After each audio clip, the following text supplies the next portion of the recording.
আমাদের 22 লাখ পরিযায়ী শ্রমিক আছে। আমি সাবিরুলকে বলবো, ও যেহেতু এই কমিটির চেয়ারম্যান আছে আর মলয় আছে, দুজনে মিলে বসে সিএসের সাথে কাল পরশুই বসে একটা স্কিম তৈরি করো, ওদের ফিরিয়ে আনো।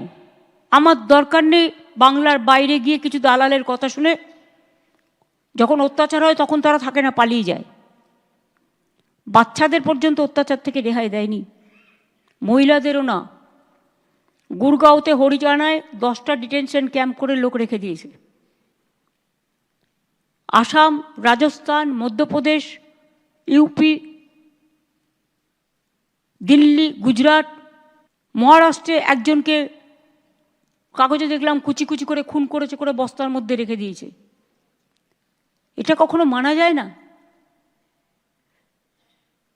রাজবংশীদের উপর অত্যাচার হচ্ছে, মতুয়াদের ওপর হচ্ছে, তপশিলি নিম্ন শীল পরিবার তাকেও চিঠি দিয়েছে। সংখ্যালঘুরা তো আছেই, এটা ওদের আইডেন্টিফাইড ব্যাটল। একটা স্কিম তৈরি করা হোক, যেটা হচ্ছে যারা আসতে চায় তাদের ফিরিয়ে আনার ব্যবস্থা আমরা করব। আমরা কারো কাছে ভিক্ষে চাইব না। আমরা কর্মশ্রী যে জব কার্ড হোল্ডার আছে, ইমিডিয়েট জব কার্ড হোল্ডারে সব কটাকে ঢোকাবো, যাতে তারা কাজ পায়।